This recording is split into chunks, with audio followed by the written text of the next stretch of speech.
hired 8 additional. Not certain if you heard that or not, but anyway.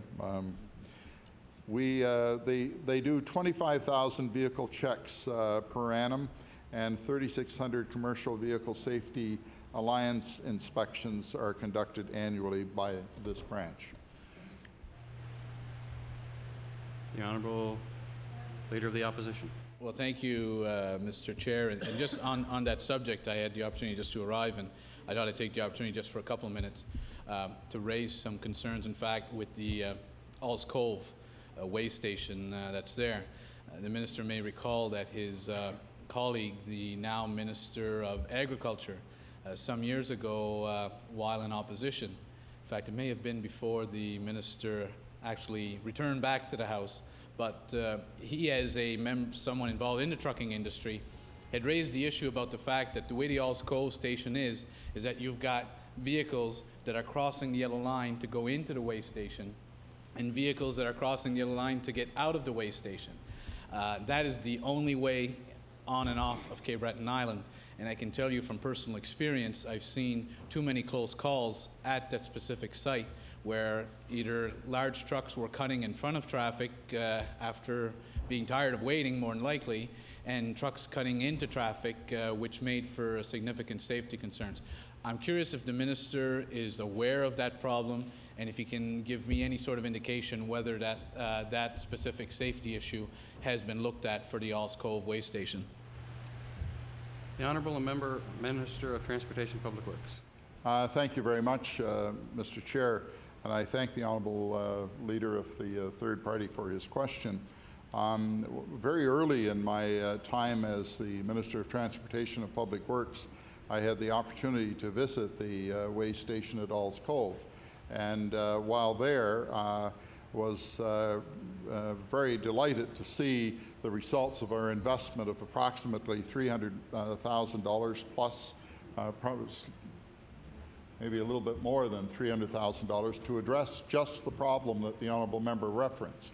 I don't know if the Honourable Member in his travels back and forth has noticed that just to the east, I guess, of where the original toll stations used to be, you will see 2 screens that are there. And what has been installed, if you'll recall, you had to do a bypass around that area for a while. What has been installed are automatic. I'm told we spent $600,000 to fix the problem or address the problem. It's not fixed in its entirety.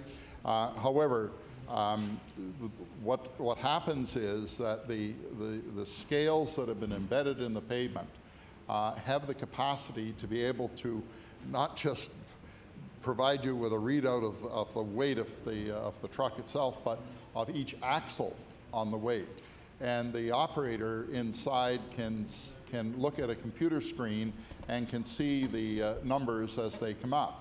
Now, the operator is not required to respond to those numbers because they happen fairly quickly, as you can appreciate with an 18-wheeler or more than 18 wheels going over that surface.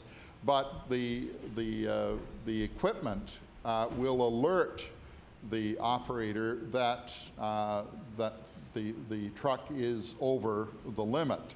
But will not only alert the operator to that fact, but the screen will flash and will tell the truck driver that he or she is to report to the weigh scale.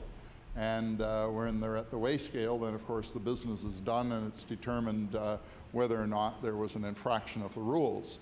What this has done is it has greatly facilitated the flow of traffic toward Cape Breton Island, so that we have minimized the number of left turns that must be made into the scale house, as well as the turns from the scale house back out into the traffic. And the reason for that investment is to create, first of all, that safety that's acquired as a result of that by reducing the large number of left turns. Before, whenever the scale was open, they had to report. But it also, of course, generates a tremendous efficiency with respect to the operation and provides a great deal of useful operation with respect to the total weights of the traffic that flow back and forth over that particular section of highway. The The honourable member for Richmond. Well, I can tell you, Mr. Chair, that I was laughed at by a number of my friends in traveling during the construction when I tried to tell them that it was my belief that it was an underground scale that was being put under the road, and I was laughed at the time, and fortunately, Minister, you vindicated me in my suggestion that that's exactly what it was.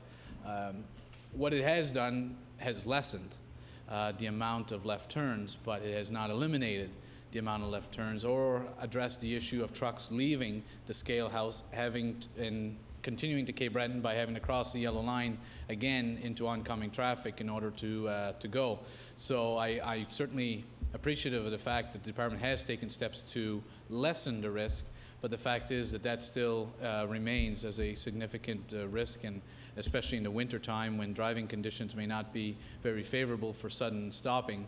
As I've mentioned before, I've seen myself way too many close calls, and we certainly wouldn't want to see any sort of significant or unfortunate accident take place at that specific site. I'm just curious. I don't believe I've seen any sort of public information campaign to inform the residents of that surrounding area of that new scale that's been put in, the intention to do exactly what you've just told me it was going to do. But I'm wondering if your department has undertaken any sort of public campaign with the local media or anything to even inform them or inform our provincial media of what's been put in place and the exact reason for it, because that may also help address some of the safety concerns that we're getting from residents throughout that area. So I'm just curious if the minister, through his staff, could indicate whether any sort of public information campaign has been undertaken, or they plan to undertake, or maybe they'll even take that as a positive suggestion as to how they might convey that to the local residents in the area about how they've helped address a significant safety concern. The Honourable Minister of Transportation and Public Works. I'm going to keep my eyes in the gallery to make sure that what I'm answering here is in fact correct. But I do understand that there was an announcement, and perhaps not as significant as the announcement anticipated by the honourable member, and whether we will certainly take his suggestion under advisement in terms of the appropriateness of doing that. And I do want to point out to the honourable member that indeed we have cut by more than 80% the amount of traffic that is required to make left turns in that area. So it's a very substantial reduction, and we believe that it will go a long way to enhancing the safety of passage across the causeway. I guess passage refers to a ferry, but travel across the causeway. And it suggests to me that there might be more dangerous traffic exiting from Tim Hortons up the road than there is now from that. But we'll take the honourable member's suggestion under consideration. Honourable Member for Richmond. Thank you, Mr. Chair. And you've got 4 local newspapers right around that area: the Reporter, the ORN, the Casket, the Guysborough Journal.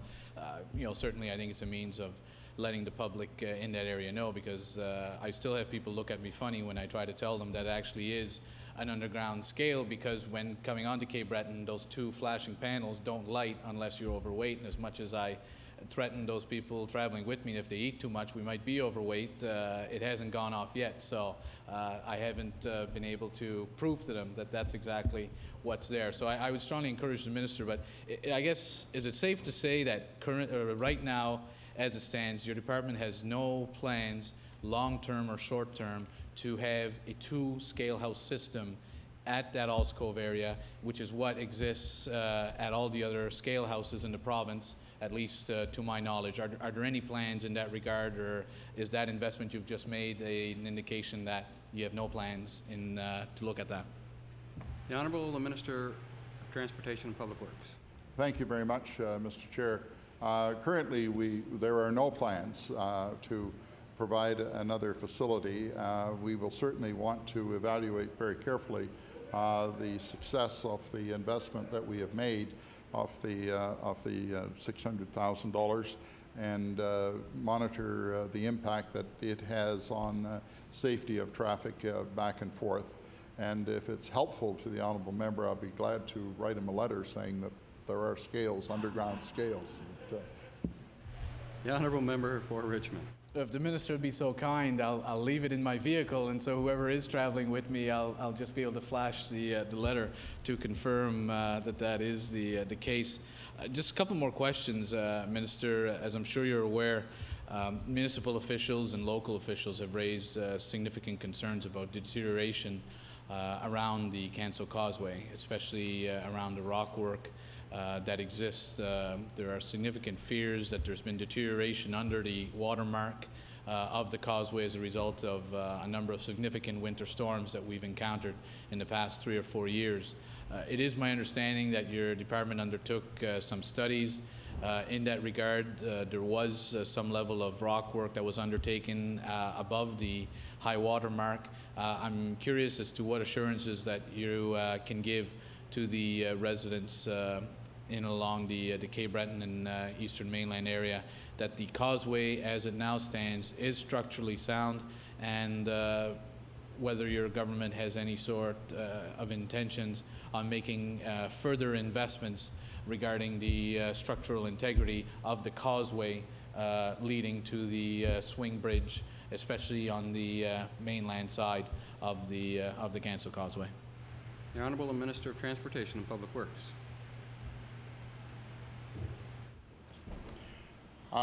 Thank you very much, Mr. Chair. And yes, we did carry out some studies and did the required work that the studies indicated we needed to do.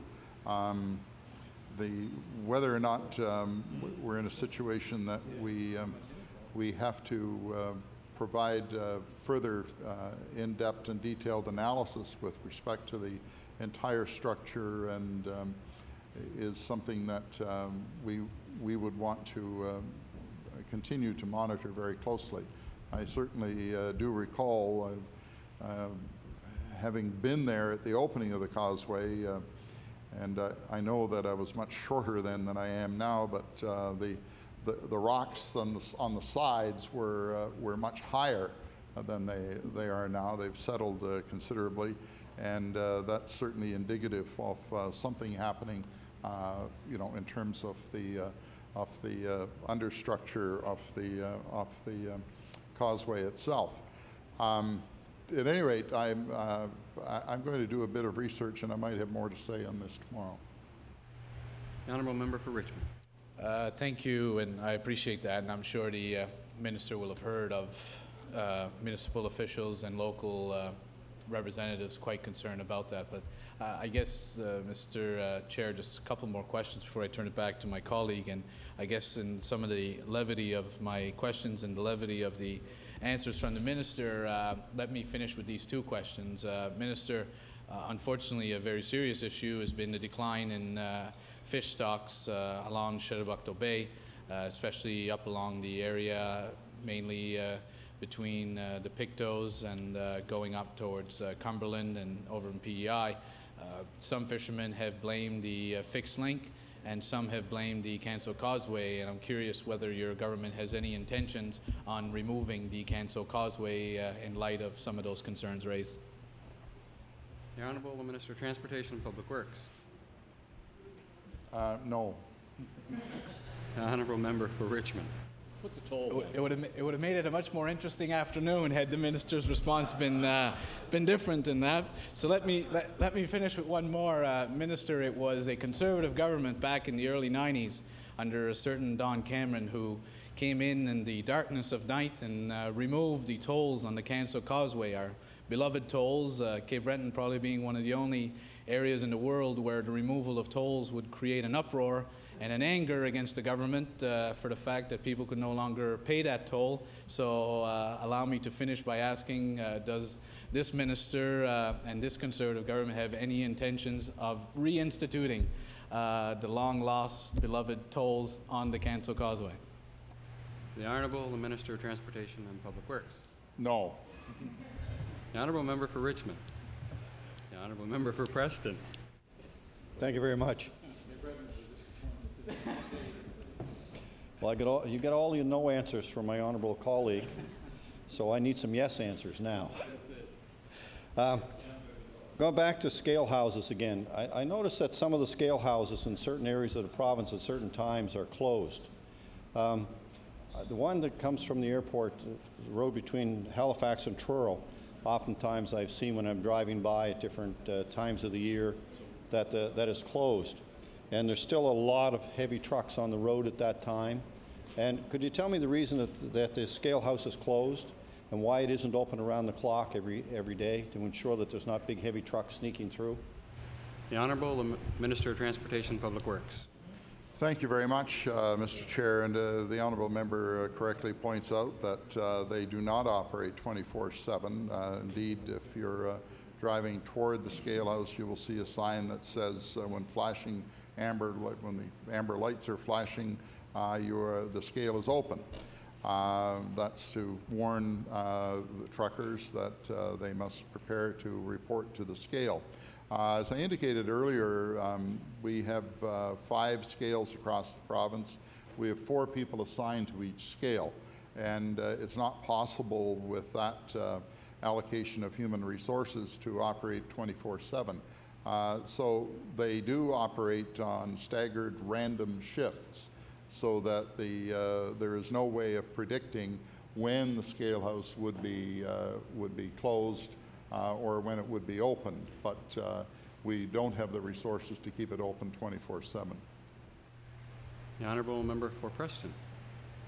Well, let's just use one as an example because with the different scale houses it would be difficult to compare them all. Let's use the one that's between Truro and Halifax on the main highway in the 4-lane there, and there's 2 of them, one going in each direction. Those scales, how many hours a month would they be not opened? Scales.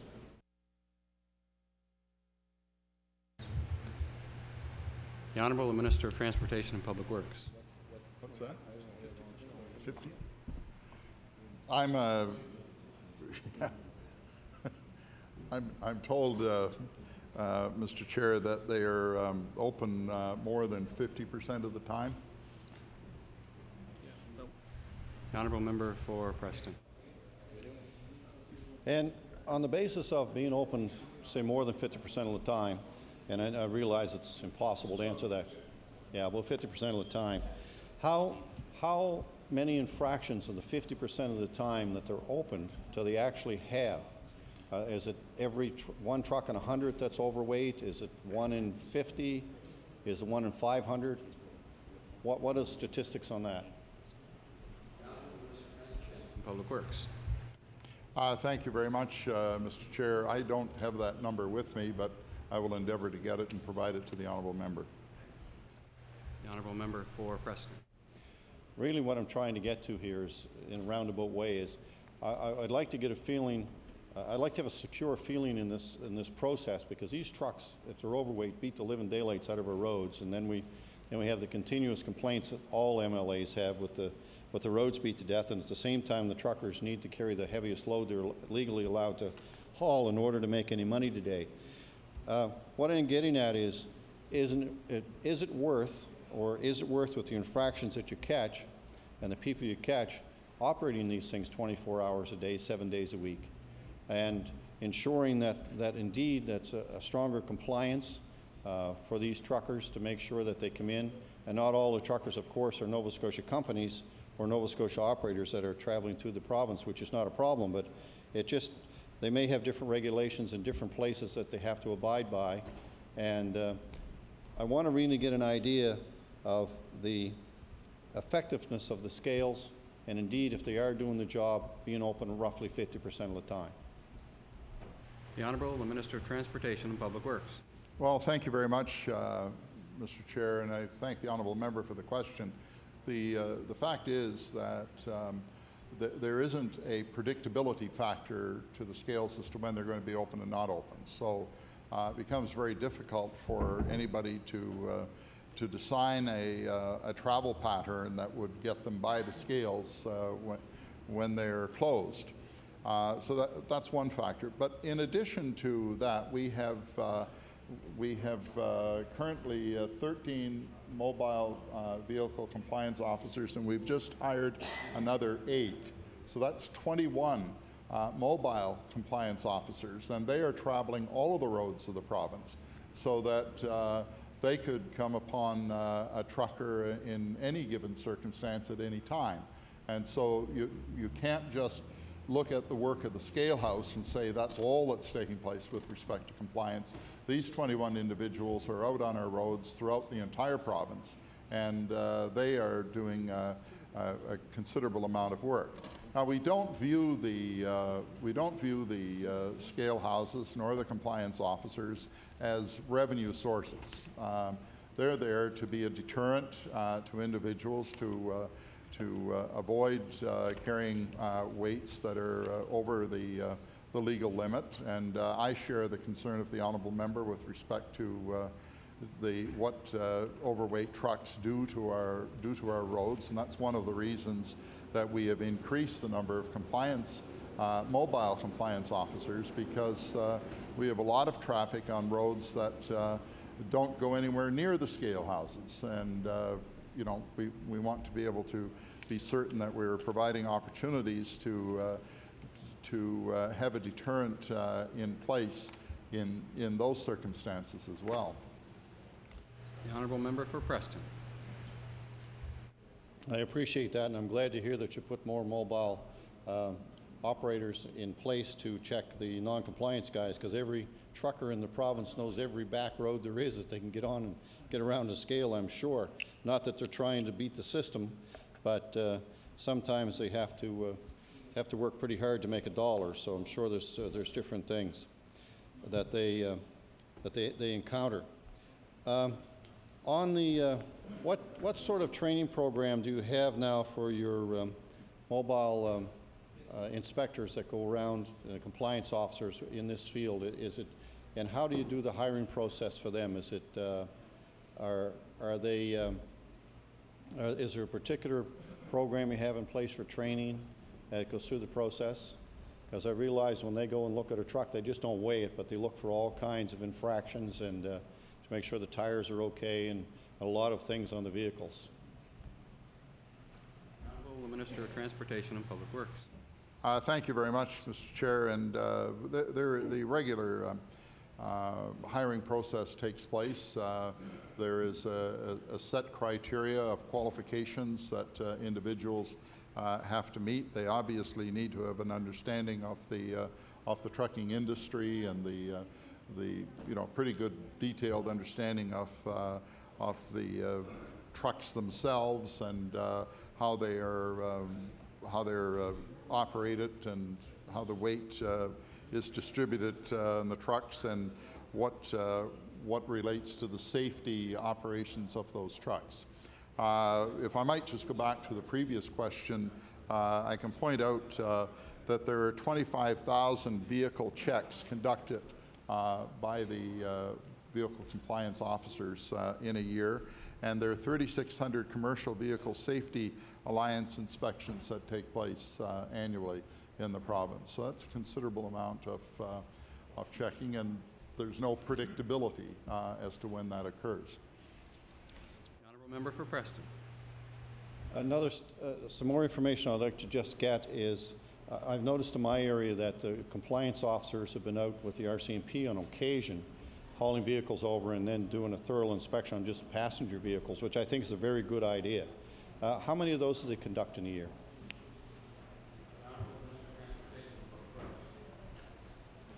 Thank you, Mr. Chair. That is the 3,600 figure that I referenced in answer to my previous, your previous question. The honourable member for Preston.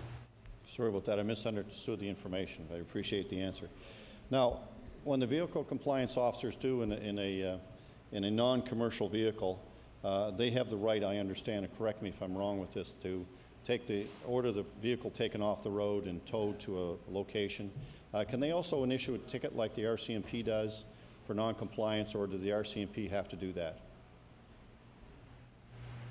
The honourable Minister for Transportation and Public Works. Thank you very much, Mr. Chair. They can issue tickets with respect to non-compliance under the Registry of Motor Vehicles activities, but the RCMP are there and play a role in the event that they get beyond infractions related to the Registry of Motor Vehicles.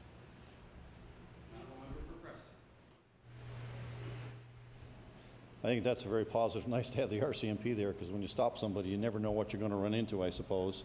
But I'm glad to hear that they can lay charges under the Motor Vehicle Act, because I think that's important. They have the ability to do that, especially when they see some things that they're probably wonder how the car got there, never mind how it's going to, they're going to have to tow it away. Back on the scale houses again, the one that's, when you enter Nova Scotia,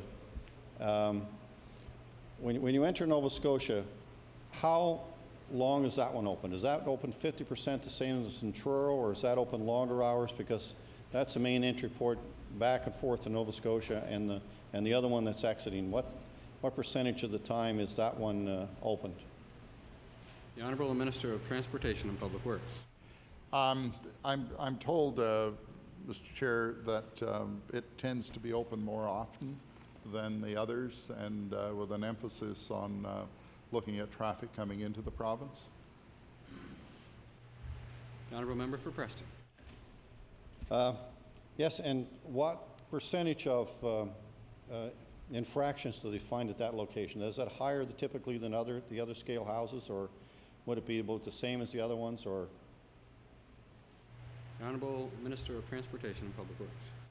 Thank you very much, Mr. Chair. That's not a number that I have with me, but we will get that number for the honourable member. Honourable Member for Preston.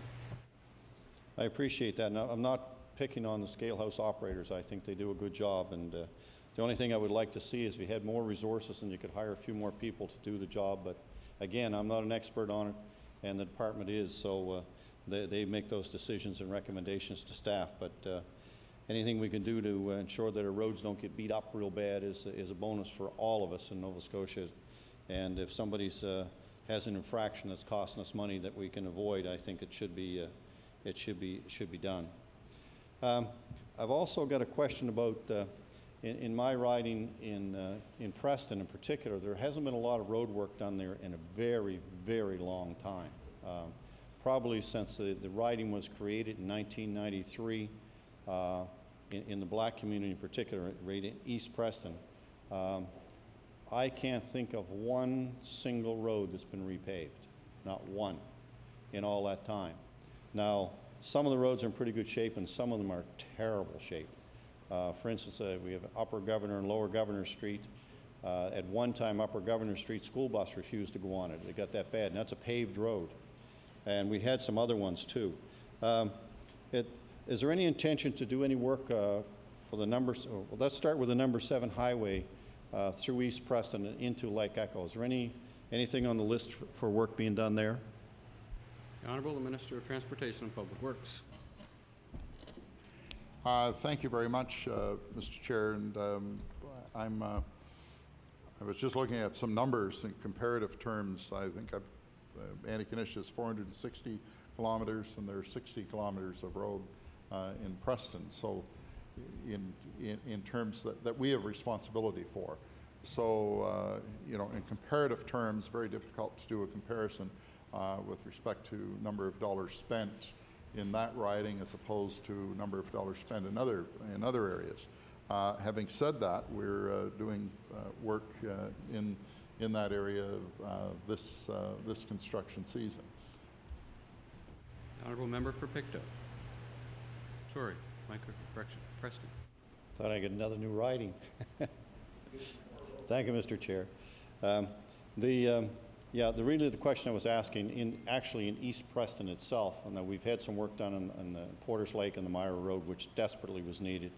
There was some work done in a small part of East Preston, Lake Echo, Mineville area last year, which was excellent, and people were really, really happy about that in the community. But actually in East Preston itself, it's an area that the number 7 highway goes through, which used to be the main highway. I don't think it's been resurfaced probably since the 50s. when the road was initially built.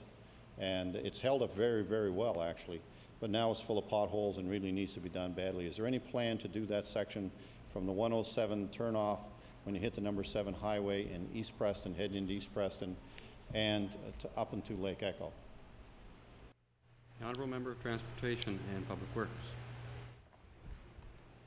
Thank you very much, Mr. Chair. It is not on the list this year. The Honourable Member for Preston. There's another serious issue in the community that I noticed here about 8 or 9 months ago, maybe a year ago, and I did write the department about it and did send a letter off to our district director, Dave Van Slyke, about it. And as you come in the number 107 highway, and this is a real serious issue, but it may not sound on the surface as serious. It's a very serious issue for the community. The community didn't really realize that this wasn't in place, and I've traveled that road ever since it was built. But if you're heading in the 107 highway towards Dartmouth, and you come up on the exit into East Preston onto the number 7 highway, there is no sign. Absolutely no sign indicating it's East Preston. And when I contacted Mr. Van Slyke, the engineer for the area, he said, well, there's got to be a sign. And he went and looked, there is no sign. Now I'm talking about the proper 100 series highway sign that identifies a community. Now here's a community, a black community, that has been struggling for years and years and years to try to get be identified in this province, and years of lacks of service and all kinds of other issues we could take days going into here, and they don't even have a sign indicating that this exit goes into East Preston. Now coming the other way there's a sign, but not when you're coming from the Eastern Shore in towards Dartmouth. There is absolutely no sign. And I would like to get a commitment from the minister that a sign will be installed. Now I realize these signs are expensive, but it's the only place on a 100 series highway that I've ever seen that does not have a sign indicating the community you're going to go into. The Honourable Minister of Transportation and Public Works.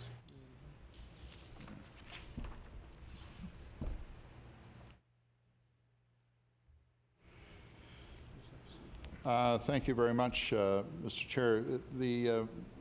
So the honourable member is referring to the intersection that's at the conclusion of 107 and the beginning of 7, or it relates to the area that you referenced earlier where you want the bypass and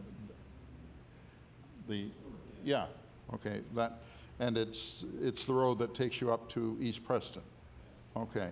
And well, we'll certainly, that's at exit 17, okay, and we'll certainly have a look at that. If we're in violation of the sign criteria, then a sign will be placed there, but we'll certainly see that there is an evaluation of the sign criteria with respect to that intersection and address the concern that you raised. The Honourable Member for Preston. Well, even if there's not a violation of the sign rules that you follow, I think you should change the rules, because this goes into one of the largest Indigenous black populations in the province and has no identity when you go when you're traveling west on that highway. And it is definitely at exit 17. And when you're heading west, there's no indication there's even an exit 17 or even a road there that you're coming up towards. So I'll take the commitment from the minister that indeed you will look into this and indeed correct the situation if you can at all correct it. And the other thing is, when you come out of the same intersection, it's a very dangerous spot there. And I wrote to the previous minister and asked the department if they could put an entry lane as you head west there off of the 107, so people trying to enter in the mornings and rush hours and stuff, and the sight distances are quite short considering the speed of the traffic. If we could put an entry lane like you would have at any interchange to help alleviate the problem there at lots of times, and there's a tremendous number of traffic accidents in that particular location, if we could possibly look at doing that. The Honourable Minister of Transportation and Public Works. Thank you, Mr. Chair. It's my understanding that that situation has been evaluated, and it is part of the priorities for next year, and the turn to which the honourable member referenced is part of that planning process. 5:35. The honourable member for Preston. Thank you very much. I think that will do a lot to alleviate some traffic problems in that area, and it's not, you never know when you're building highways what expenses are, but it's not an expensive cure in terms of what you have to deal with every day. How much time do I have left? 30 seconds. Oh, 30 seconds. Well, I want to thank the Minister for his answers today, and I can be assured I'll follow up on these things as you will, and thank you for your commitments for the things that you're going to be able to do, hopefully do for us in the future. Thank you. The honourable member for Hants East. Thank you, Mr. Chair, and I want to thank the minister and his staff for allowing me some time to ask some questions. Nice to see you, Doug.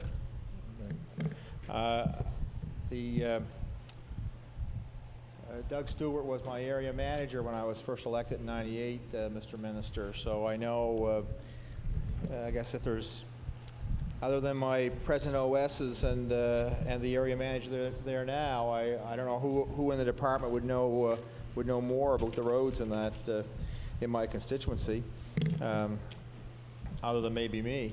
So I guess my first question, I have to get right to the point, and does the department have any intention on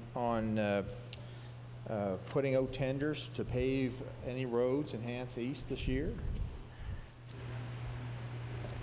The Honourable Minister of Transportation and Public Works.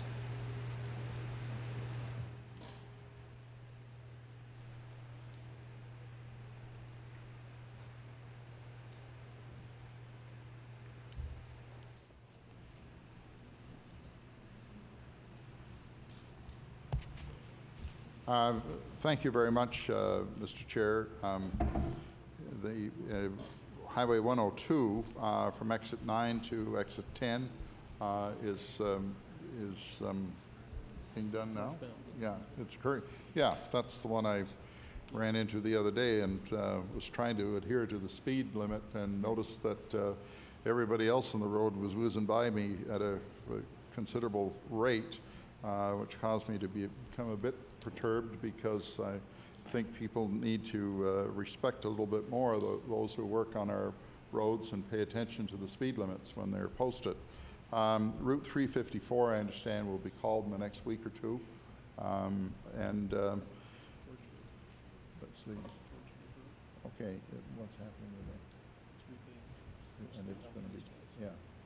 And I understand the Georgefield Road also will be called. Honourable member for Hants East. Well, I'm not sure whether I should just sit down.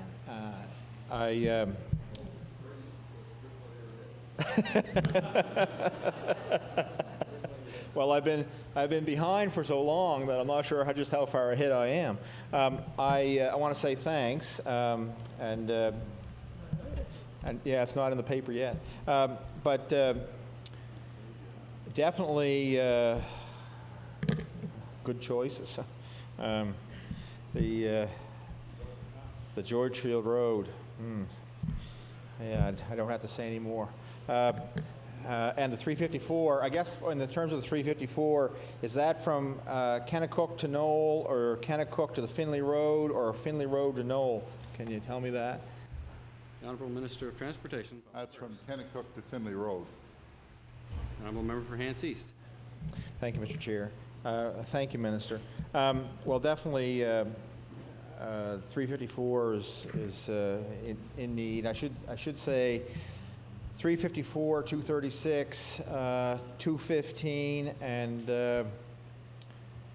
Georgefield Road, and 202 through West Gore. Anyway,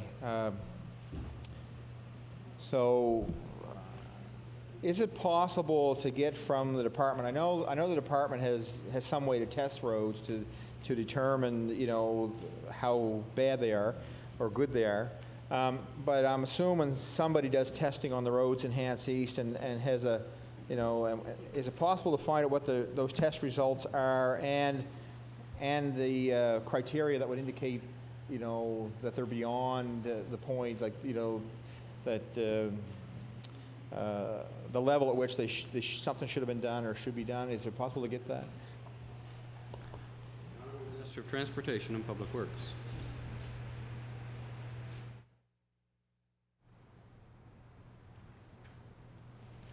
Thank you very much, Mr. Chair. There are various methods that we employ in order to do testing of roads, and we try to get keep tabs on the entire system throughout the province. That's one factor that enters into the decision-making process. It's employed along with a lot of other criteria that are used in making the determinations. Part of that being the ARAN vehicle results as well. Honourable member for Hants East. Well, thanks. I'm not sure that you answered my question about whether I could get that or not, but or if I'm assuming there's a quantitative something. So I'm thinking there must be a number that says, if you're 5 or below, you should be redone. If you're 6 or above, you shouldn't. Honourable Minister of Transportation and Public Works.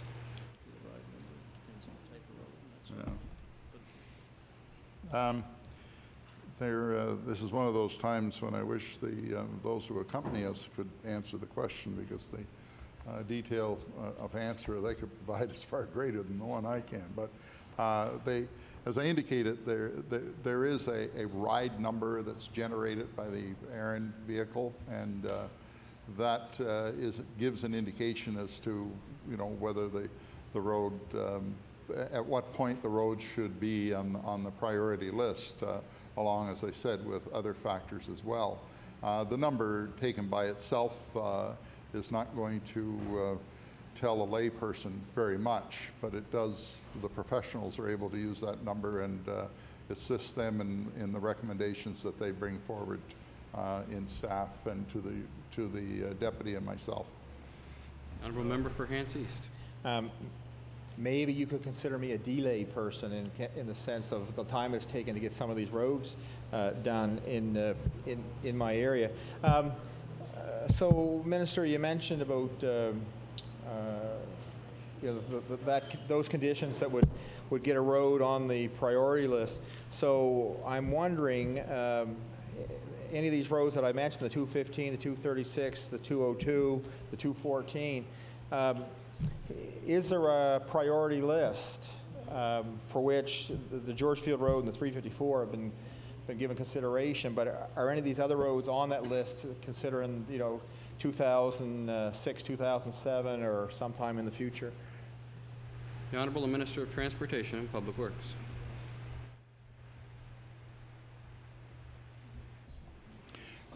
Thank you very much, Mr. Chair. Obviously, in any area of the province, whenever we take a decision to do 1 or 2 or 3 roads, we're not by any means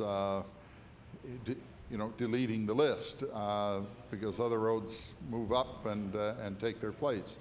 And the roads which the honourable member refers are roads which next year will find themselves at a different point in the list because of the work that's being done this year. The honourable member for Hants East. Well, at least I'm going to assume they're on the list, and so just where. So that's good to know.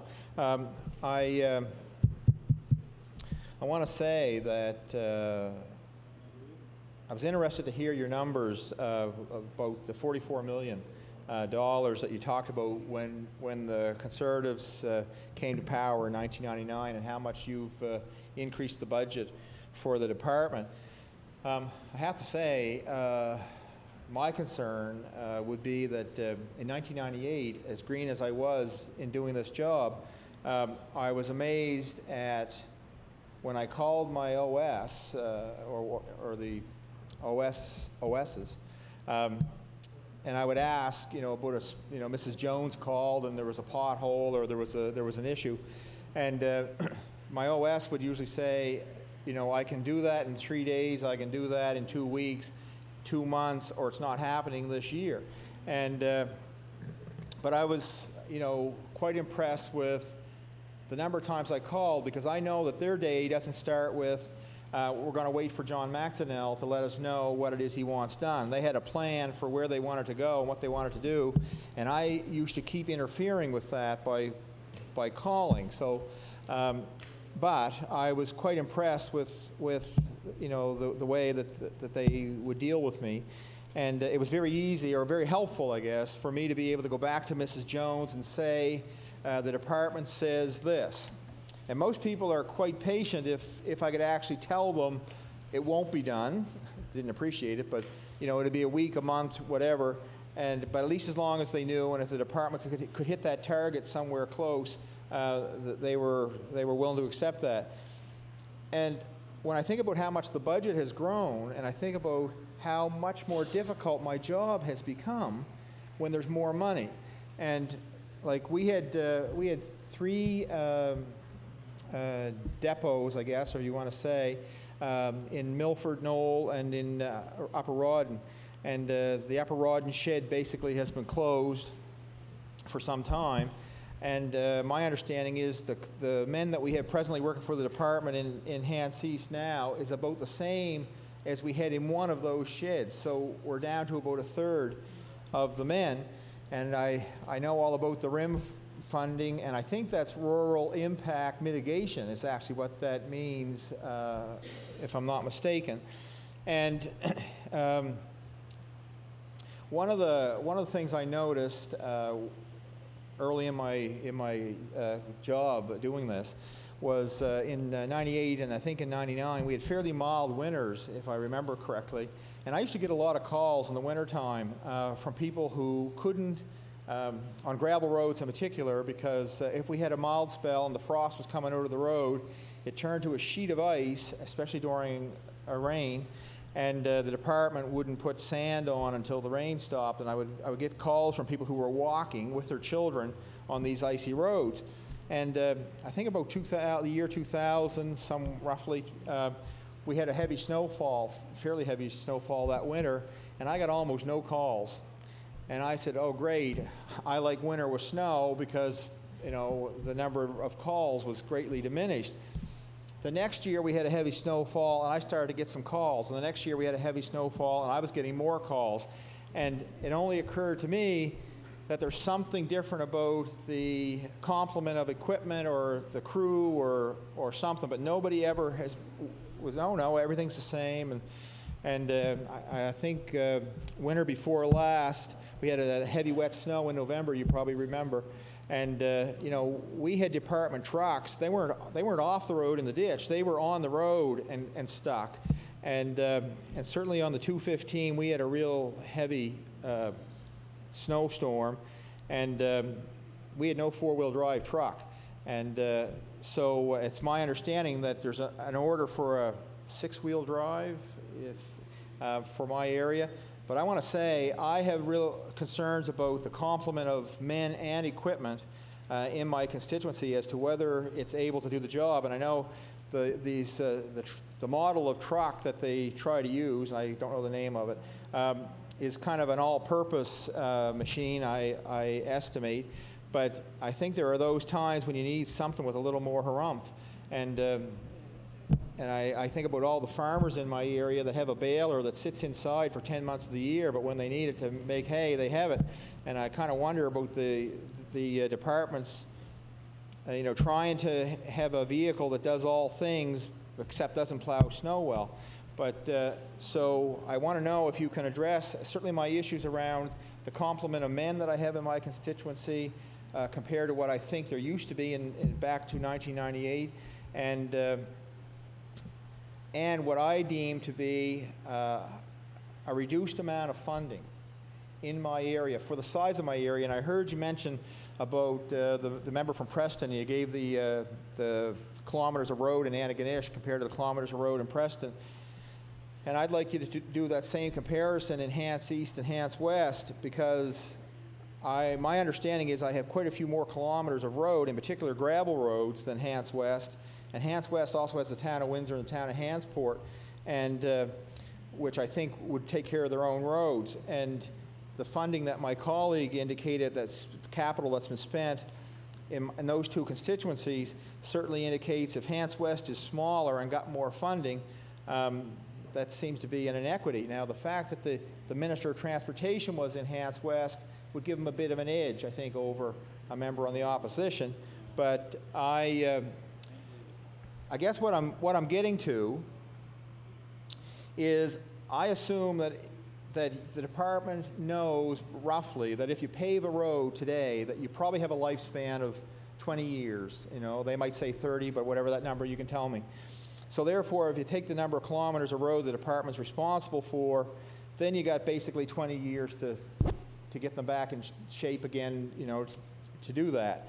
And I think in my constituency, I'm kind of concerned that roads that actually were paved in, well, 97, I guess, before I got elected, I can think about the 14 highway, that I think that they're actually starting to repair that road that was paved then. And I have roads that are so bad that I'm not sure that we're ever going to get caught up. And that's my biggest concern, that we're going to start to patch roads that we should get a bit of an edge on maintenance that are starting to cost money now, when we have roads that are in terrible condition that really need to be replaced and haven't been.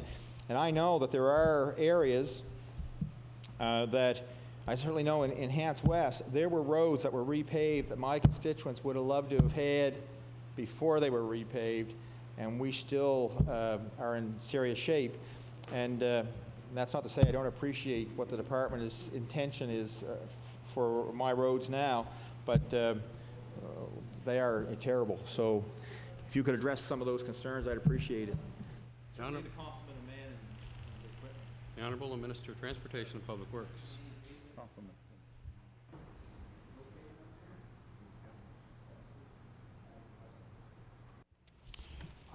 Thank you very much, Mr. Chair, and appreciate the comments of the honourable member.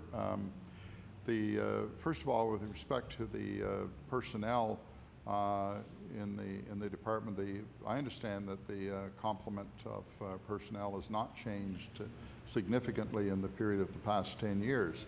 But we are indeed spending more money on maintenance of roads because of the RIM program, and you know, the fact that we're getting more money and we're getting more roads addressed with maintenance through the contracts that are put out there. You know, even though you have approximately the same number of people, you're getting a much greater amount of work done than previously would have been the case without the RIM money. There is, you know, there is a challenge with respect to areas that have a large stock of, or inventory, I guess, of pavement, and trying to keep that pavement in shape. And it lasts longer in some parts of the province than it does in others. The various factors that enter into that, and I'm not expert enough to know what all of them are, but there's certainly one of them, weather being you know, a major factor. I was interested in listening to the honourable member talking about rainy winters as opposed to snowy winters. I've always preferred winters where you get a good layer of white pavement that comes early and lasts well into the spring. Those are great winters, and the cheer of people tends to be much greater in those circumstances than when you're dealing with changeable weather conditions where you have frost coming out of the ground frequently and going back into the ground. The equipment we've allocated, so what's the how much money for equipment this year? Yeah, there's a significant amount of money is in the budget for additional equipment. I think it's $8 million is the figure, and I understand that you're going to get it's an additional $2 million over what was available last year, and I understand there's a major piece of new equipment coming to your area to serve that part of the province. So it's I don't know if 6 by 6 means anything to you, but it's more like a hand in cards to me, but you're getting a new 6 by 6 for whatever that'll do for you. Okay. Honourable member for Hants East. Oh, thank you, Mr. Chair. Thank you, Minister. Well, maybe I could get you to have it painted orange instead of yellow, and see if that would help me if that goes through the winter. I want to touch on something that I know your chief engineer should know something about. The road I live on is Renfrew Road, and which connects with the Monte Vista Road in Enfield. And some of the residents on that road were quite keen to pay to have the road paved, or I think double chip sealed. It was I wasn't sure just which one. I guess whichever price seemed more reasonable.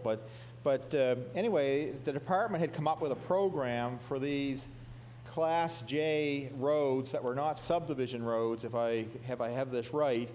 And so this was the group that actually had been pushing the department to come up with a different program, because they wanted to spend money of their own. And so this seemed to be the program. But then they were told, the municipality knew nothing about it.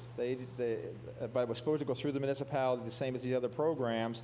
And then they were told that there was no uptake on the program, so that money was thrown into the regular subdivision maintenance, on those cost share programs. So I just wonder if you can tell me how there could be no uptake on a program that they never even got to the process of applying to, as far as I know, and a program that I would have understood that they would have been the reason they drafted the program, was for them.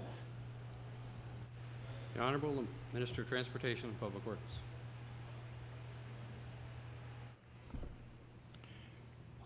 Thank you very much, Mr. Chair. The purpose of that program was to provide an opportunity for linkage, if you like, from areas where there was, settlement to another area where you might have some J-class roads, but there's no link between the two. And that was the intent of putting that program in place. While we're not totally, there was very little uptake on the program this year. I'm not certain that it's a program that we're about to abandon. I think we need to perhaps see if there isn't an opportunity for there to be a clearer understanding of the purpose of the road, and find opportunities to identify where that funding might be used in the future. Thank you, Mr. Chair. Well, I'm not sure that road or those roads would meet that criteria, because it comes to a dead end. There's no it doesn't connect to another road.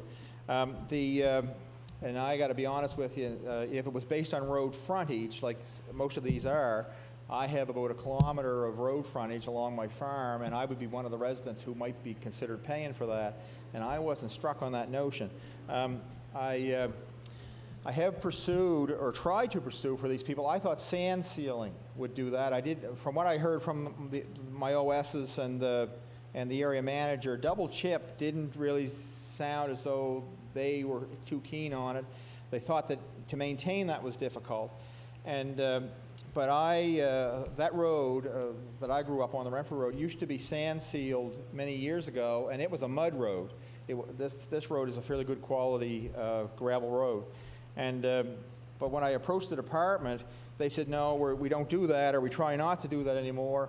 But I got the sheets from Kings County and Lunenburg counties, and I think there was 30 kilometers or whatever. There was 30 different sections of road. Some of them might have been half a kilometer.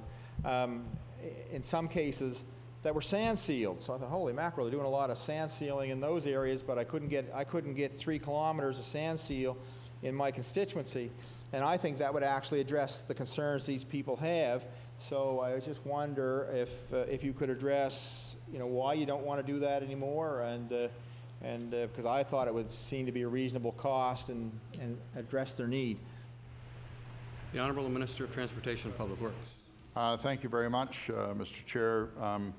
I can tell the honourable member when it comes to sand seal that it's becoming very, very expensive to put sand seal down.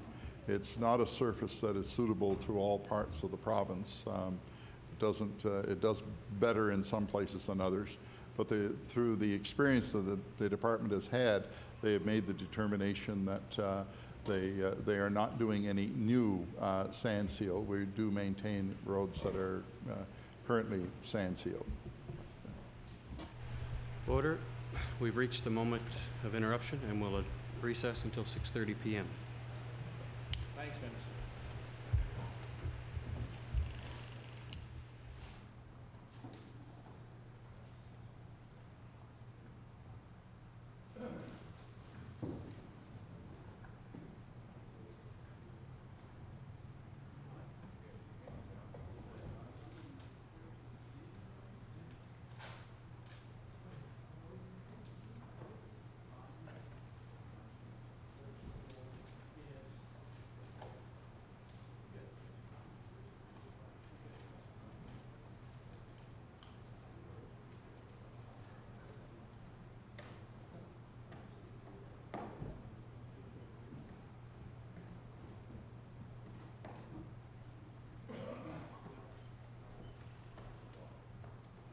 The subject this evening's late debate has been submitted by the Honourable Member for Dartmouth North. Therefore, be it resolved that this government give fair and equal treatment to the remaining Cisco workforce.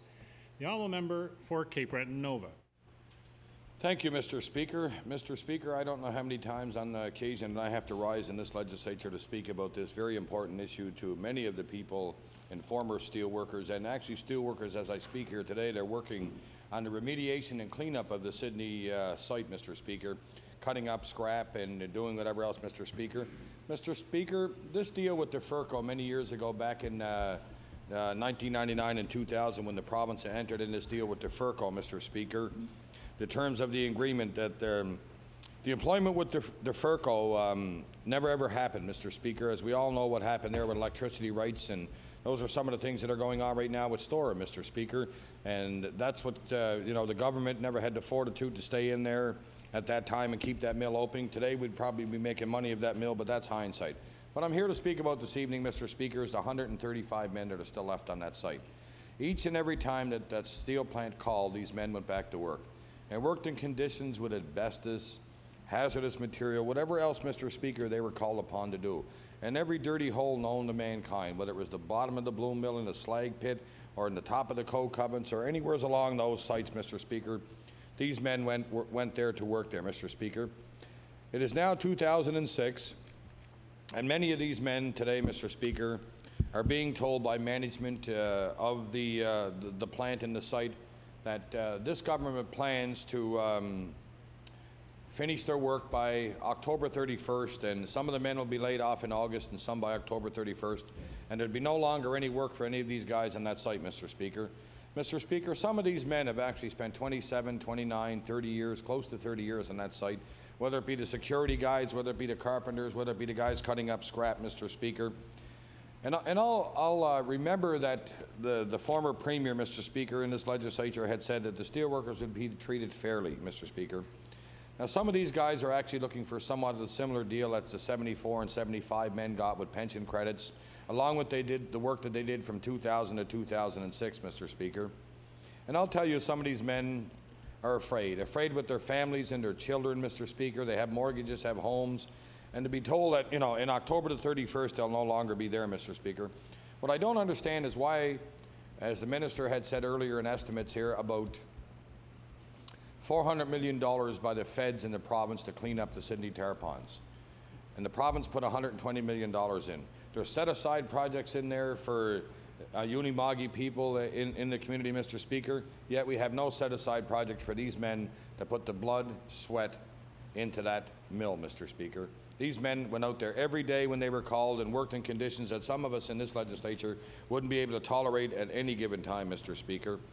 Mr. Speaker, it's been said that the government, the management of Cisco knows the numbers of how many, what the cost would be to province to either put some of these men on pension or further their work into the Sydney Tarapon site, Mr. Speaker. Mr. Speaker, these men are getting frustrated. If something is not done shortly in the meet with these men, if the Minister for Transportation and Public Works would like to meet with these men and speak to these men and speak to myself, I'd be gladly to meet with him and my colleague from Cape Breton South, my colleague from Cape Breton Centre, colleague from Cape Breton West, and these guys.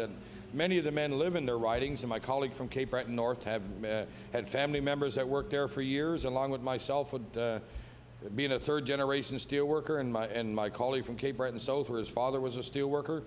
But understand that what's going on with these men, Mr. Speaker. No pension. They have small severance packages that they were offered, Mr. Speaker, that they have deferred. Some have severance packages put away. But what they're saying is that there has to be a way to treat these men fairly, to treat them with respect and dignity, and see if we can find out a way of getting some of these men are all in their late 40s and 50s and possibly even 60 years of age. How are they going to be retrained for anything? What are they going to do? And here we are in Cape Breton with an unemployment rate of over 14% at this time, and we're going to have more guys unemployed. These guys cannot be trained to go working at call centers or be trained to do other jobs. They've been in the steel industry their whole life. Their whole adult life they spent in that industry, Mr. Speaker. And today they're being told that they have no future left in that industry, Mr. Speaker. You can understand that they'd be scared for their wives, their children, their families, their mortgages, just like me or you or anybody else that have bills that have to be paid, Mr. Speaker.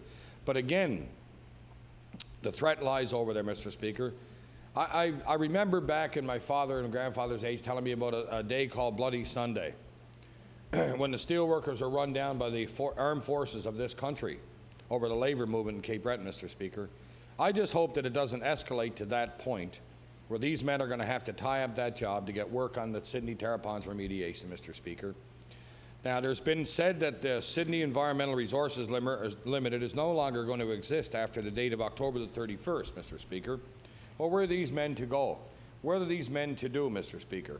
Are they just to walk the streets? What are they to do? There has to be a contingency plan for these men to either get a pension or give them enough work on the Sydney Tarapons, Mr. Speaker. The work's going to be there until 2014.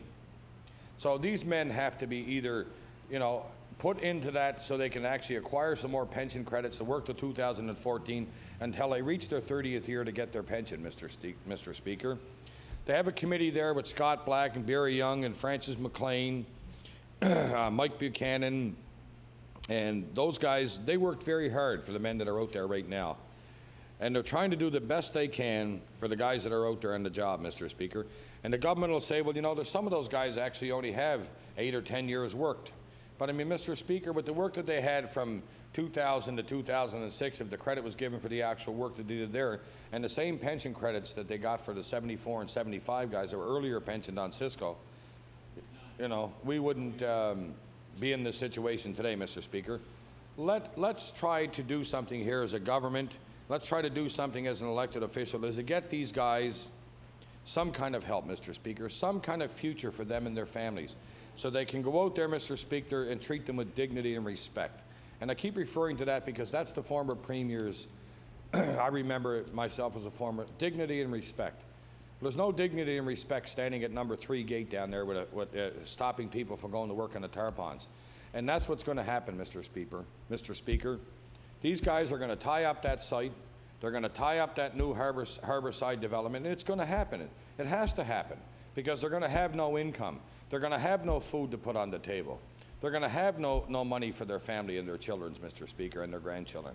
They're going to have to tie that site up. There's no choice in that matter, Mr. Speaker, but to do that. It's a shame that in society today that we can't treat these men with dignity and respect.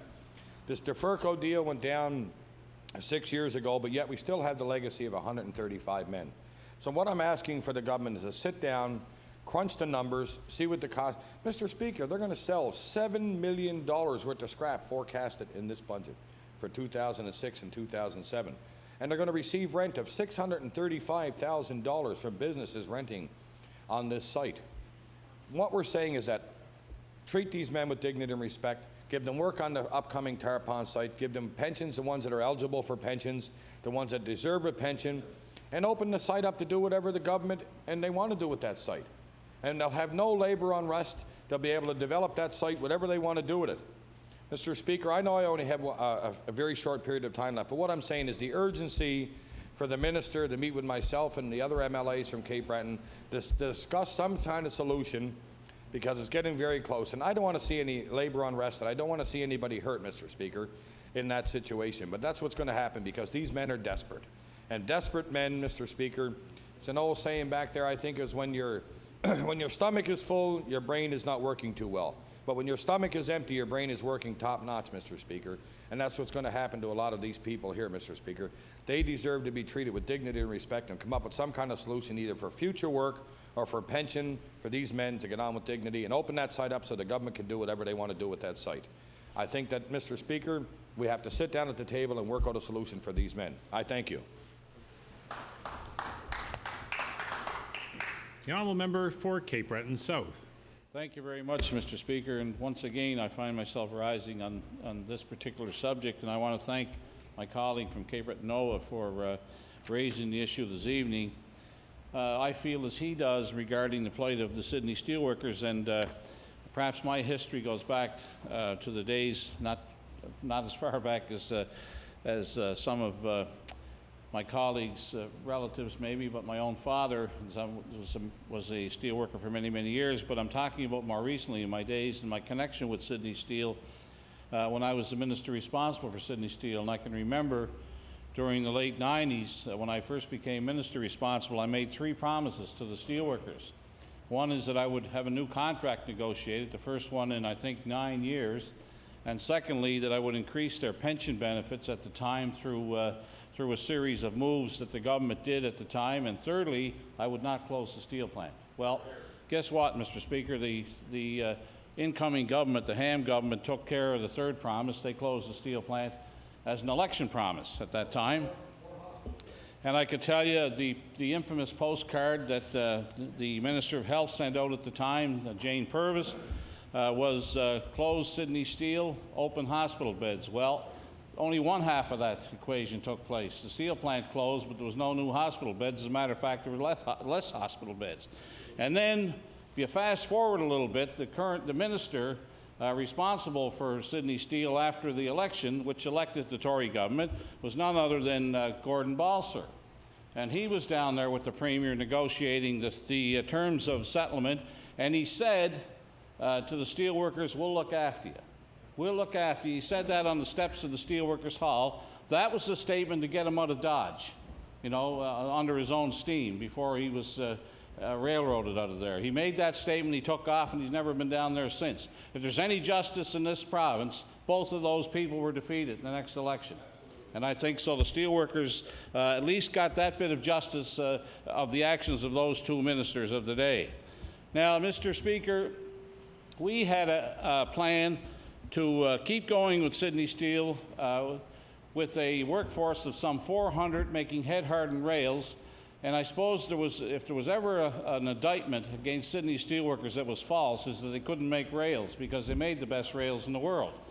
But the people, everybody that had an axe to grind against Sydney Steel used that as a reason to close the plant. But we wanted to keep the steel plant open, and we wanted to put it in private hands because we knew that there was no political climate anymore for the government to own the steel plant. But guess another event happened, Mr. Speaker. Guess what happened there? The current government fire-saled the equipment down there. So we couldn't take a look at a future rail operation in Sydney. The government not only closed the plant, but the government made sure there would never be another plant open there because they got rid of the equipment, dismantled it. It's still sitting on the dock down there, waiting to be shipped, and that's a whole other story. But to say that the steelworkers have suffered a number of false promises would be an understatement. I have a document here that will show, and I'll table this document, that there's been over $200 million spent since the plant closed. And nobody working there except contractors. And Mr. Speaker, you'll recall the firm Ernst & Young, I'm sure you know that name. You know, they were sent in there as liquidators and ended up running the place, making all kinds of money down there. The only people that aren't making any money off Sydney Steel today are steelworkers. Everybody else is making money down there, and this document will show that. In addition to that, Mr. Speaker, the steelworkers that my colleague from Cape Breton Nova was talking about are extremely concerned about where they're going in the future, what the future holds for them, because all of these false promises, they're the odd people out looking in on everybody else making money down there except these people, because their future is certainly anything but assured. And it's no wonder that this uneasiness is allowed to come to the fore now, because they don't know what's going on after next fall. You know, the contractors will come and go. They can leave. They can go on to another job. John Traves will always have a job. You know, he's the guru down there that the government calls the president of Sydney Steel. I don't know, you know, how they can call somebody a president of Sydney Steel when there's no steel plant there. But nevertheless, that's what's happening. And he's doing very well, thank you very much. And there are other people down there. There'll probably be some more political appointments, Mr. Speaker. Stay tuned on that one, because that seems to be a holding bin down there for people getting ready to run for the Tory party. Be either the steel plant or the cabinet office or somewhere else. You know, they put these people in there to keep them in the mix until they get ready to run, and then they have to run to pay the debt, I guess. And in the last election, a couple of them were fortunate enough, and I congratulate them on getting elected to this legislature. But make no mistake about it, certainly the people that were put in these political jobs, or the ones that will go in there, are not going to be put in there because of any master's degree they have in electronic engineering or in running steel plants or cabinet offices. It's because there'll be Tory appointments, and we know that. The only people that aren't getting any appointments are the steelworkers. No hope for them, you know, and they're down there wondering why they can't get a meeting with the minister, why the minister won't settle this issue of this 135 people who are desperate to have something done so they can at least have look forward to some kind of a future. And I'm only saying that, Mr. Speaker, because they were promised that. They were promised that by the Premier. They were promised that by the minister responsible for Sydney Steel, the Honourable Gordon Bowser. And what happened was they were double-crossed. Once the election came and the plant was closed, there's no other way to put it, they were double-crossed. And now they're sitting down there wondering why they can't get anybody in government to listen. And they're after the member from Cape Breton Nova, and I'm sure they're after the member from Cape Breton North. They're after the member from Cape Breton South and the other members in Cape Breton, asking, why can't you people get a meeting with the minister and settle this issue? Well, the problem is that the government doesn't have the political will to settle this issue. This issue could be settled very easily, as my colleague knows, if the political will was there to do it. And all I'm saying to you, Mr. Speaker, through you to the minister, is that the time has come to set this issue behind us in Nova Scotia, to put the issue to bed by looking after these steelworkers. There's not going to be much more work down there in the future. And these guys, as my colleague from Cape Breton Nova states, are in their late 40s, early 50s, mid-50s, with no other training other than steelwork training. And they, like my colleague said, they can't go to work in call centers because they're not trained for that. And who knows, there's another problem. You talk about the unemployment rate of 14%. How long do you think that those call centers are going to be down at Cape Breton? How long do you think that that's going to continue to be a buffer in the future? What we're saying is that government should be taking a serious look at perhaps encouraging the private sector to maybe look at some more heavy industry in Cape Breton. And the way the world steel market is going today, you know, making rails in Cape Breton again might not be too far-fetched an idea if it was in private hands, employing some steel workers who would love to work in a regenerated private sector steel plant. Because you know and I know, Mr. Speaker, that the government's not going to be involved in business anymore, in industrial business in this province. And that's probably a good thing, because government doesn't run business very well, never did. You know, so, but I think that if you could put the incentive there to have a rail mill, my heavens, you know, the rail company, the CN Rail and CP Rail, are now buying rails offshore, you know, when they used to get them in Canada at one time, you know, and that's kind of a tragedy, because Sydney steelworkers did make good rails. And interestingly enough, that the government in the, maybe 2002, 2003, something around there, mused a little bit about the fact that they may take a second look at keeping that equipment on the site, but that quickly disappeared. And now they're intent on doing something else with the site. And you know what, Mr. Speaker, if they're going to do something else with the site, then please look after the steelworkers that are there now, or guarantee them some kind of work in that transition period that's going to take place over the next few years down there. Those guys can do the work. And if they're making partnerships, as my colleague says, with other groups, they can certainly make a partnership with the 135 steelworkers that have been left out in the cold. And I'll leave you with this statement, Mr. Speaker, that those politicians who said back in 1999 and 2000 that those steelworkers would be looked after, the current government has a responsibility to make that happen. Thank you very much, Mr. Speaker.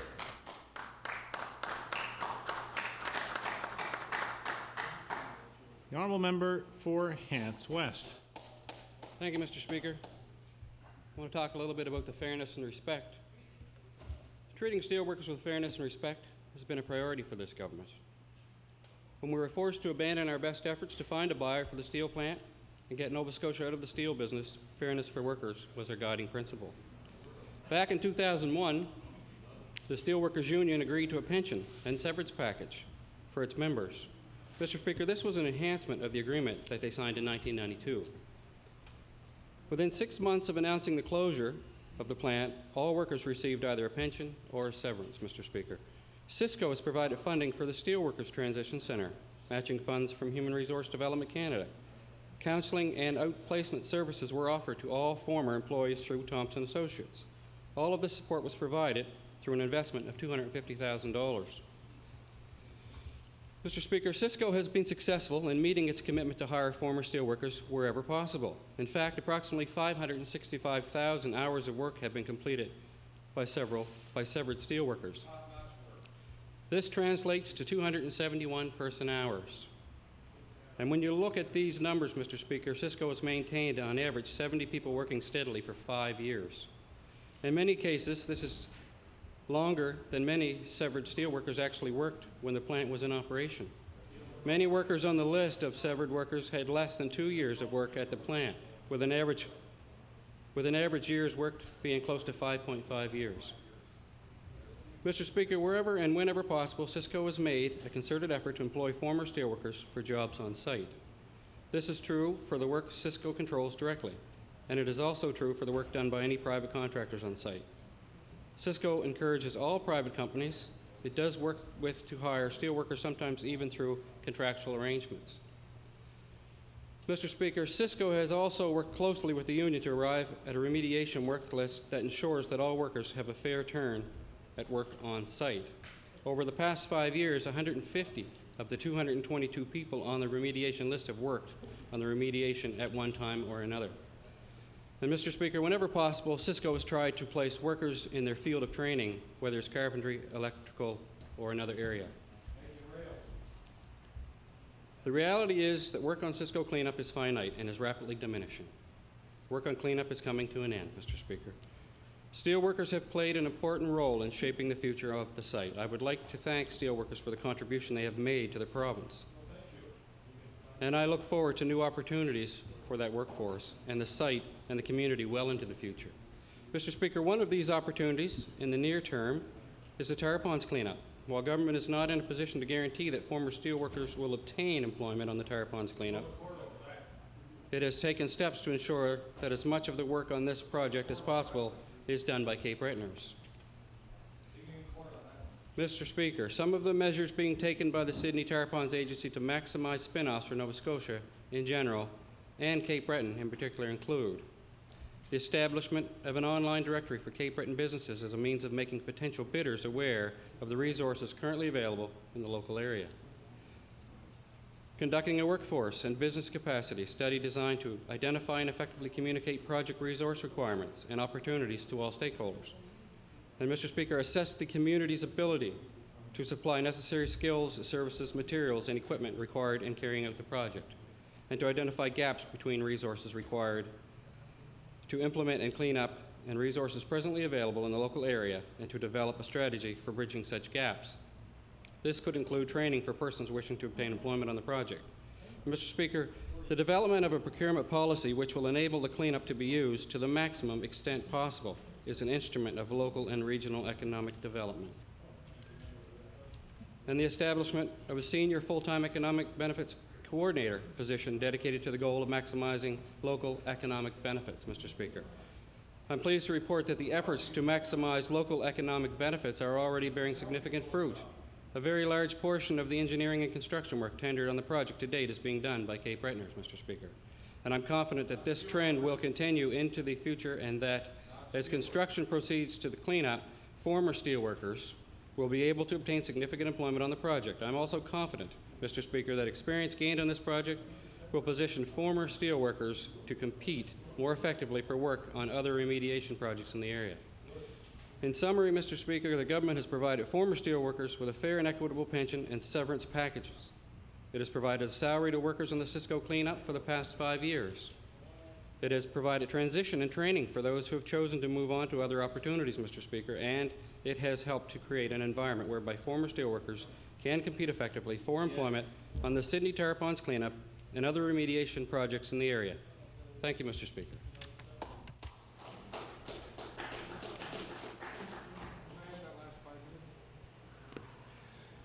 The House shall recess for 5 minutes.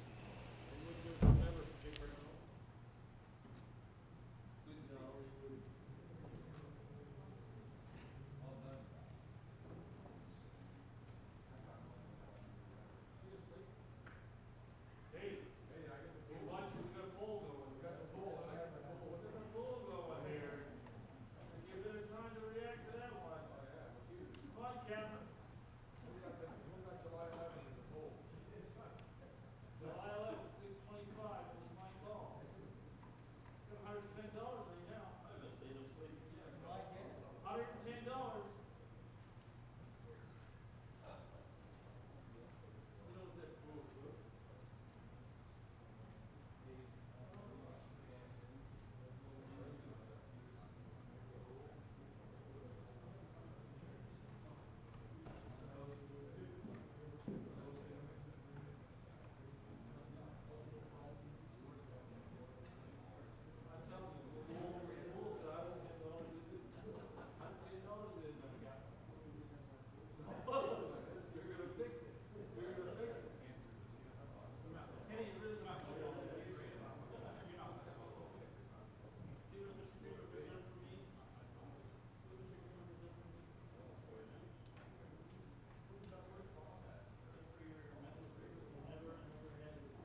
The Honourable Deputy Premier.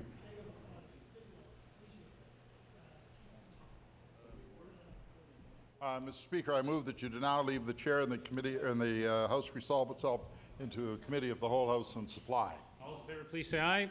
Contrary, nay. Motion is carried. The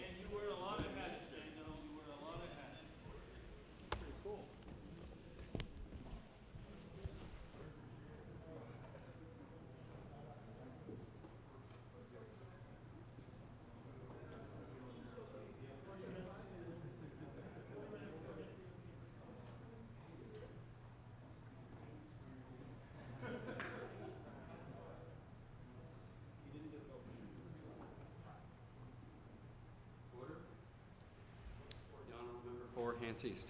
Thank you, Mr. Speaker. I'll assume my time is starting at 6:32. 6:32. I want to thank the minister for his help earlier and his attention. I have a couple other issues, and I'm running out of time. But bridges and a couple of specific bridges. When you go almost to the western boundary of my constituency,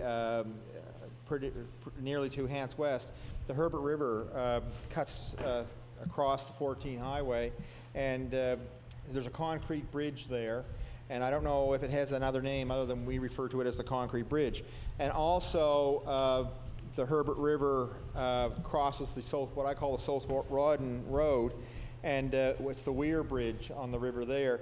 And I want to tell the minister, just for his own clarification, when you approach the Weir Bridge, Mr. Minister, you come down two long hills to that river, and actually at the bottom of the hills there's a slight turn on each side to take you to the bridge.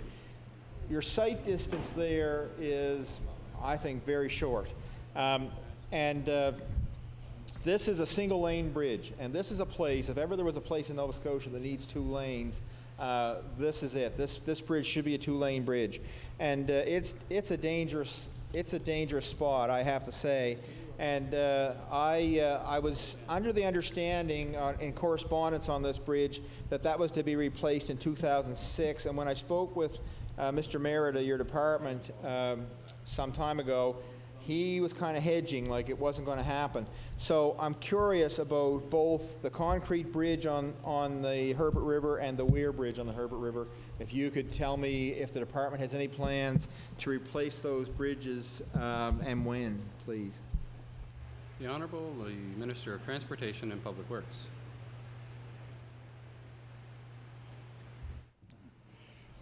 Thank you very much, Mr. Chair, and thank the honourable member for his question.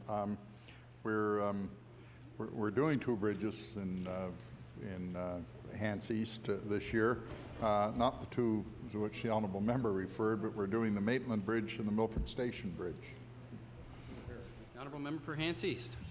Thank you, Chair. And I always think the Milford Bridge is the Colchester Musquodoboit Valley jurisdiction, not mine, but I know that. Well, if the work's getting done, I'll take credit for it. I also the Maitland Bridge. I'm glad you mentioned it. There is a problem there around the Maitland Bridge, and actually a sluiceway or whatever was built by the department some years ago, and they, I think, started to dismantle it, which caused a year ago a change in the brook. I think it's the Mill Brook there that goes under that bridge, and it has eroded two buildings that were there, and I wonder if the department has a plan to actually do something. They moved one of the buildings. The department was helped with that, but the other building, there really is no place to move it. And the corner, actually the back left-hand corner of that, the stream has gone and eroded it, and there's nothing supporting that corner of that building. And I know Jake Switford was there and did a study, and there really needs to be something done, and I wonder if you could tell me what's happening there. The Honourable Minister of Transportation and Public Works. Thank you very much, Mr. Chair, and it's my understanding that the the problems which the honourable member referred, it's intend to deal with those in the process of doing that bridge replacement. The honourable member for Hants East. I'll say thanks. I'll talk to maybe Mr. Merritt or maybe Mr. Stewart, try to find out a little bit about what exactly is going to be done to help correct that. And the last point I want to raise, because I can, is my concern around the number of men I have in East Hants, and you indicate that it hasn't changed. I know that when the OSs go out and they identify the rim patching, the spreader patches, I call them, but certainly patching done by the private sector, then they would know that the patching that's left is for them. The holes that are left, I assume, is done by the department. For 3 years in a row, we've gone into winter with the holes from the spring. And I've raised this with the Minister Russell, and something that didn't happen when I was elected in '98 and probably the same as '99, but at least the holes were patched come the fall, and the last 3 years they haven't been patched, and that's something I would like to see the department try to address, and that's what makes me question how many men we have to actually do that work on the ground. You can respond. The Honourable Minister of Transportation and Public Works. Thank you very much, Mr. Chair, and it's certainly the objective of the department to fix holes when they should be fixed, and I'll certainly pass on the concerns of the honourable member, and hopefully that problem could be rectified. Thanks very much, Minister. Recognize the honourable member for Cape Breton Nova. Thank you. Thank you, Mr. Chair. My question for the minister, is concerning the Cisco, Sydney Environmental Resources / Sydney Steel Corporation. Zoom developers continue to occupy space in the portion of the Sydney Steel plant property. I'm just wondering if the minister could tell me what the penalties are being paid by Zoom for occupying that space on the site. Thank you. The Honourable Minister of Transportation and Public Works. Well, thank you very much, Mr. Chair. I'm going to suggest that my Deputy Minister join me on the floor of the House, and I can get more definitive answers than trying to do telepathic communication long distance here. But certainly, as I indicated in my opening remarks, we've made considerable progress on that site, and we have it's, I believe, about over a 400-acre site that's currently being reclaimed and turned into a business park, and that, of course, has resulted in the development of some very good real estate in that part of the province, and provides the potential, as the honourable member would know, for that area to grow and expand into the future. So I'm going to ask the member if he could just repeat that question, because when I realized it was Cisco, I was trying to get the attention of the deputy to get him down, but if you could repeat it, then we'll try and... Member for Cape Breton Nova. I think I'll wait until the Deputy Minister is seated before I repeat that question at this time.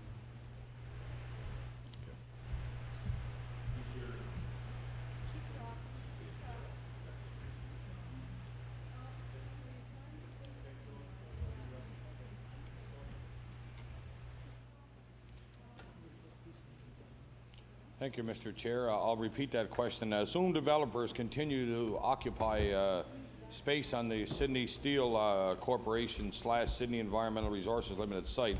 I'm just wondering, they're paying the monthly rental fee for this. I'm just wondering, could the minister tell me how much the monthly rental fee is and what's the projected fee for the upcoming year, 2006-2007? Thank you. The Honourable Minister of Transportation and Public Works.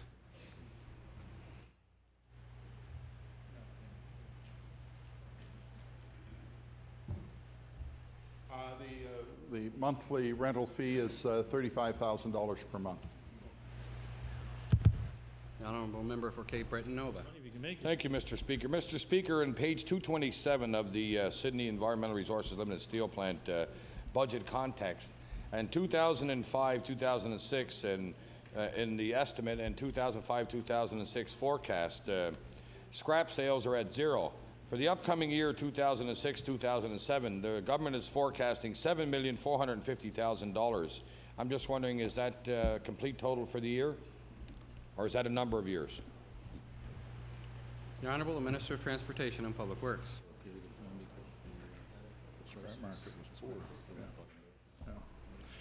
Thank you very much, Mr. Chair. The figures the honourable member refers to reflect the market for scrap metal, and in the years where there is a zero, indicates that in fact no sales occurred because there was no market. At least the price that could be obtained was not suitable. So it's anticipated that the figure for this year would in fact represent the sales, as I understand it, for this year. The honourable member for Cape Breton Nova. Jeez, I'm having a hard time sleeping sometimes in the evening hearing the scrap being loaded in the boats, and I know that wasn't this year, it was the year before when they were loading scrap in the boats at Cisco, so they actually sold that scrap, I guess, and got nothing for it, because I know for a fact many people in the community were wondering what the noise was, and that was the scrap being loaded in the boat, and that was 2005, I think, and some in 2006, but it's not here anyway. Also in that document is $635,000. $635,000 for rental fees. I wonder if the minister could tell me who was renting at the Cisco site at this present time, and the $635,000. Who are the people that are renting on the site right now? Thank you. The Honourable Minister of Transportation and Public Works.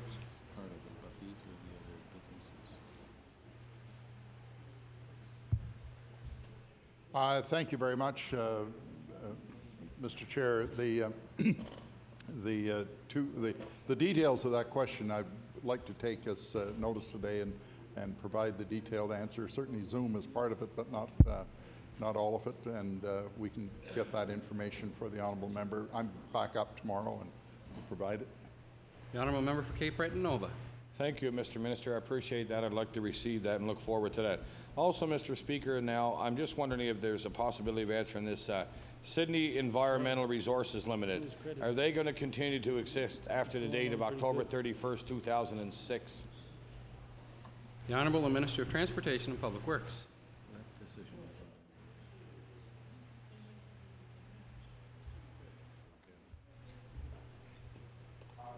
Much, Mr. Chair.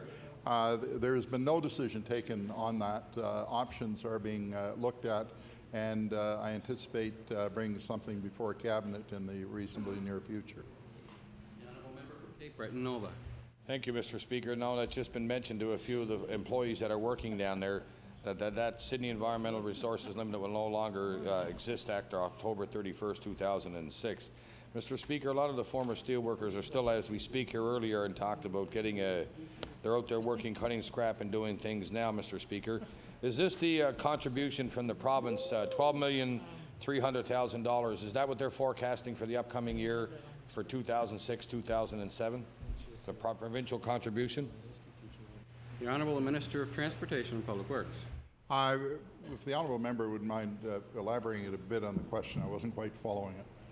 The honourable member for Cape Breton Nova. Page 227 in the budget context, the Sydney Environmental Resources Limited / Sydney Steel Corporation.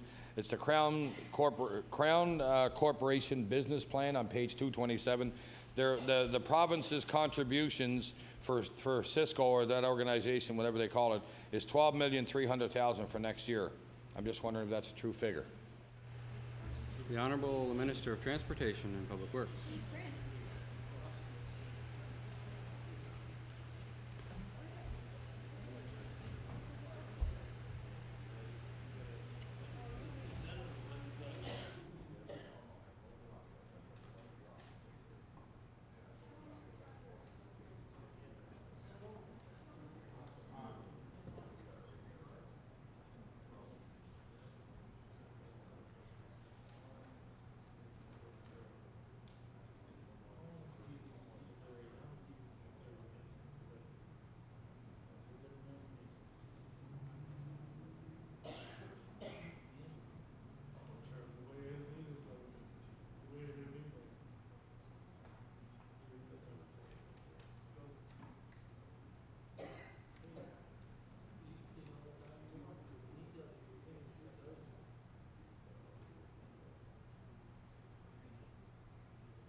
I've found the number in the book, Mr. Chair. If the honourable member could just repeat the specifics of the question, we'll see what we can do here. The honourable member for Cape Breton Nova. Okay, thank you. My final question to the minister, please. I'll let that one go by. It's in the book. I just wanted to ask the minister, past October 31st, 2006, is there going to be any work on the remediation, the tar ponds and the cleanup, remediation work for the security and the steel workers that are on the site as present? The Honourable the Minister of Transportation and Public Works.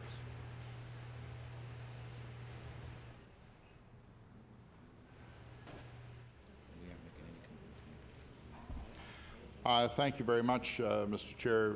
The Tar Pond Agency has been operating and intends to operate in a way that will maximize opportunities for Cape Breton workers, and that's the intent for the future. The Honourable Member for Cape Breton Nova. No, sorry. Thank you. The Honourable Member for Pictou East. Mr. Chair, to the Minister, I have so many issues in relationship to roads with potholes that I should have requested about an hour. However, I was very excited about being part of the 60th Assembly when we were going to be dealing with the largest repaving and repair in 40 years on our roads. However, I'm very disturbed to be informed that Route 348 from Route 289 intersection, that's Little Harbour to Pictou Landing, or actually Little Harbour intersection to Lewis Road, it's 4.2 kilometers, and that section has been deleted. And I'm saying, why, Mr. Minister? Shameful. The Honourable the Minister of Transportation and Public Works. Thank you very much, Mr. Chair, and I can indicate to the honourable member that that there were, as previous discussions in the chamber indicated, there were a number of projects that, as a result of the liquid asphalt pricing and the labour component, has pushed some of the contract prices that we're receiving to a level where we have had to look at postponement of projects throughout the province, and that is one of them. The Honourable Member for Pictou East. Mr. Chair, to the Minister, people in that area are wondering exactly what deleted means. Does it mean just for now, or for how long? The Honourable Minister of Transportation and Public Works. Mr. Chair, what we've been saying of these projects is that while the work will not take place this year, we will do a tender call in the fall, and those projects will again be looked at. And if the fall call is successful and the pricing is appropriate, then the work would get underway early in the construction season next year. Member for Pictou East. Mr. Chairman, to the Minister, would the Minister be prepared to table in the House a list of all of the deletions and reductions in rural ridings? The Honourable Minister of Transportation and Public Works. Thank you very much, Mr. Chair. That list is not a list that is in any way complete, because we still have a number of contracts that need to be called. I can tell the honourable member that he is not alone. There is a project in my own riding that will not proceed this year as a result of this. I know the honourable member for Guysborough Harbour has a project that will not proceed, as does the member for Musquodoboit Valley. You know, there are a number of projects, about a dozen projects around the province. However, we have not made a final decision on all of these. The Honourable Member for Pictou East. Mr. Chair, to the Minister, would it be possible to get the partial list at this point in time? And he has already asked he has already answered one of the questions that I was going to ask. I was going to ask about possible deletions or reductions in his own writing. Is it possible to get the partial list? The Honourable the Minister of Transportation and Public Works. The list the honourable member is looking for, Mr. Chair, is a list that is incomplete. If you know, we get into a situation with remaining work that's to be called where a bid comes in way over the amount of money that we are going to allocate for that, and we feel that you know, if the costs were in the vicinity of $750,000 a kilometre for pavement, we might make the decision that we're not going to proceed with that. And at that point, we would then revisit projects that are perhaps being considered for delay, and one of those projects at that juncture may proceed. So it is a condition that is very much in a state of flux. And all I'm providing you with now are our estimates of what might happen into the future. The Honourable Member for Pictou East. Mr. Chair, to the Minister, in the massive repaving and repair program that was promised, in light of that, how much has the capital program actually been cut by deletions and reductions? How many dollars are we talking so far in the partial list? The Honourable the Minister of Transportation and Public Works. Just for the purposes of clarity, Mr. Chair, the amount of money that we're spending on the program is still $176 million. That number has not changed. What has happened is that a number of the contracts that have come in at a price higher than anticipated. As a result of that, the number of projects that we were planning to do and the amount of work that we were planning to do had to be scaled back to meet the prices that exist. The Honourable Member for Pictou East. Mr. Chair, to the Minister, I understand that some of this problem relates to asphalt costs. What percentage has in fact the cost of asphalt increased this year over last year? Transportation and Public Works.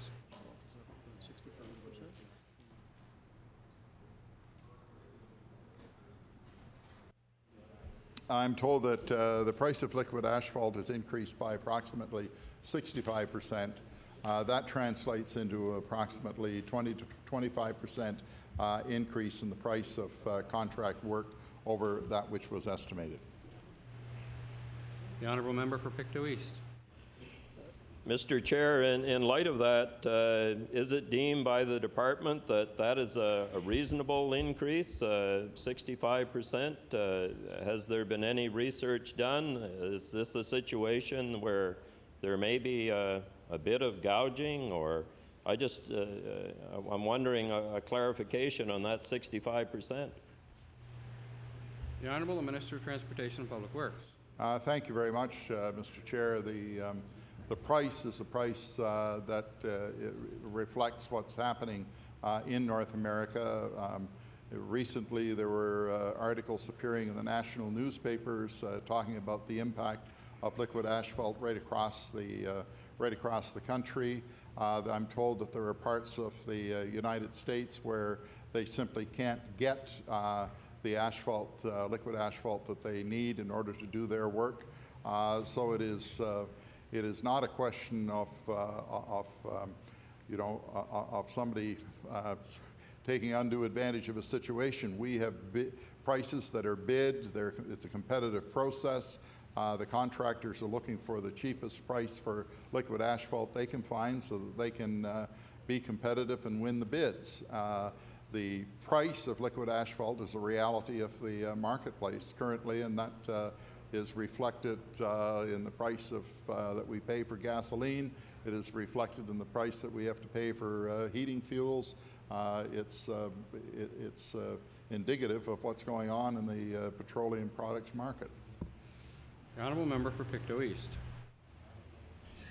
Thank you, Mr. Chair. Another major concern in the riding of Pictou East is one that involves 4 kilometers of the Woodburn Road. And this was a road that was to be repaved, and it has been reduced by 2/5. It is now going to be looked after from the Quarry Island Road to Route 289. And the rest is to be covered, I'm told, by the RIM program. So in light of the deletions and reductions, has the RIM, or the Rural Impact Mitigation, I guess some people have a different name for that today, but I guess that's what it was called initially. Road improvement money may be the word they use now. However, has that budget been increased? Because if we're not going to get our repaving to the extent that we thought, I would hope that there is enough money in the RIM program to cover some of these areas that are being totally hurt and affected by the reductions. The Honourable Minister of Transportation and Public Works. Thank you very much, Mr. Chair. And it's my understanding that the decision that was taken was to alter the treatment that was going to be provided for the Woodburn Road. And all of the road that has been designated for repair will in fact be repaired, and it will be repaired with a single lift of asphalt over that piece of road. And we're also going to do repairs in the bridge that's been affected by the heavy traffic as well. The Honourable Member for Pictou East. Mr. Chairman, to the Minister, I know I have put forward some questions of concern, but I would like to pass a bouquet as well, because I understand there is some work currently being done on some of the bridges in Pictou East that really have in fact needed considerable work for quite a period of time. And I refer to the Plymouth Bridge and also the bridge in the village of Eureka. And